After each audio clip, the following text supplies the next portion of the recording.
Assalamualaikum warahmatullahi wabarakatuh. Perkenalkan, nama saya Rifa Rizkia. Saya dari Prodi PAUD 2018 Universitas Pancasakti Kampus D. Di sini saya ingin mempresentasikan tentang mata kuliah evaluasi perkembangan anak usia dini, yaitu oleh dosen pengampu Ibu Eti Idayani. Di sini saya akan menjelaskan tentang observasi. Observasi itu adalah suatu metode pengumpulan data yang digunakan dengan cara mengamati objek penelitian secara langsung, bertujuan untuk memperoleh hasil yang akurat karena peneliti dapat menyaksikan, memahami, serta memperhatikan objek dari dekat. Secara etimologi, arti kata observasi adalah melihat dan memperhatikan. Makna tersebut berasal dari bahasa Latin. Nah, di sini ada jenis-jenis observasi, yaitu menurut Mark Johada menjadi 3 macam. Yang pertama, observasi pastisifasi. Yang kedua, observasi sistematik. Yang ketiga, observasi eksperimental. Observasi itu juga mempunyai tujuan, yaitu untuk memperoleh gambaran mengenai kehidupan sosial tertentu yang memang susah untuk diketahui menggunakan metode penelitian lainnya. Di sini observasi mempunyai kelebihan, yaitu data diperoleh langsung dari objek penelitian baik secara verbal maupun non-verbal. Di sini juga ada kekurangan observasi, yaitu membutuhkan kurun waktu yang lama untuk mendapatkan hasil pengamatan dari suatu kejadian. Ada teknik observasi. Anak pada usia 0-6 tahun berada pada masa pertumbuhan dan perkembangan yang sangat pesat. Dalam rangka memberikan pelayanan pendidikan terbaik bagi anak usia dini, guru harus memiliki kompetensi yang baik termasuk dalam melakukan observasi. Proses observasi terbagi dalam 3 komponen. 1. Observasi, yaitu kegiatan yang dilakukan guru untuk mengumpulkan informasi mengenai anak. Yang kedua, proses perekaman dan pendokumentasian informasi yang diperoleh melalui observasi.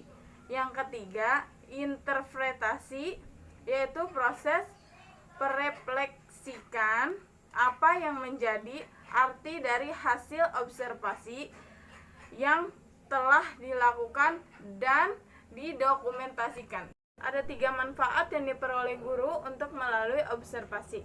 Yang pertama, meningkatkan sensitivitas terhadap anak secara umum. Nah, yang kedua, memperdalam pemahaman terhadap anak secara individual. Yang ketiga, memahami relasi sosial antara sesama anak. Ada portofolio, proses, dan produk. Penilaian portofolio produk merupakan penilaian yang berusaha menggali, mengumpulkan, melaporkan, dan menggunakan otentisitas dari penampilan atau kinerja kegiatan belajar peserta didik. Tujuan portofolio produk adalah untuk mendokumentasikan dan merefleksikan kualitas presentasi yang telah dicapai. 3. Penilaian PAUD lebih menekankan untuk mendeskripsikan perkembangan anak, mencakup nilai-nilai moral, agama, sosial emosional, perkembangan kognitif, bahasa, fisik, motorik halus, dan motorik kasar. Penggunaan asesmen tidak untuk mengukur keberhasilan peserta didik. Asesmen digunakan untuk mengetahui perkembangan atau kemajuan hasil belajar siswa dan perkembangan tumbuh kembang anak, seperti berat badan, tinggi badan. Nah, di sini asesmen juga mempunyai prinsip, yaitu ada prinsip holistik, otentik, kontinu, individual, multisumber, dan multikonteks. Konsep dasar asesmen anak usia dini yaitu proses yang dilakukan dalam suatu kegiatan dan dilakukan secara sistematis dalam rangka mengumpulkan informasi tentang perkembangan anak serta kemajuan belajar yang dicapai. Manfaat asesmen mendukung belajar anak, mengidentifikasi anak apakah perkembangan secara normal atau memiliki kebutuhan khusus, mengevaluasi program dan memonitor kebutuhan anak sebagai wujud tanggung jawab. Teknik dan instrumen penilaian PAUD. Teknik adalah suatu cara yang digunakan dalam melakukan penilaian terhadap aspek yang dinilai. Instrumen penilaian merupakan salah satu alat ukur yang digunakan pendidik dalam melakukan kegiatan penilaian proses pembelajaran. Nah, tujuan asesmen itu di dalam kelas untuk memantau perkembangan belajar yang dialami anak.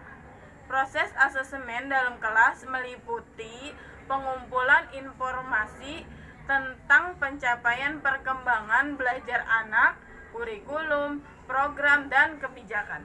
3. Demikian presentasi tentang mata kuliah evaluasi perkembangan anak usia dini. Semoga bermanfaat. Terima kasih. Wassalamualaikum warahmatullahi wabarakatuh.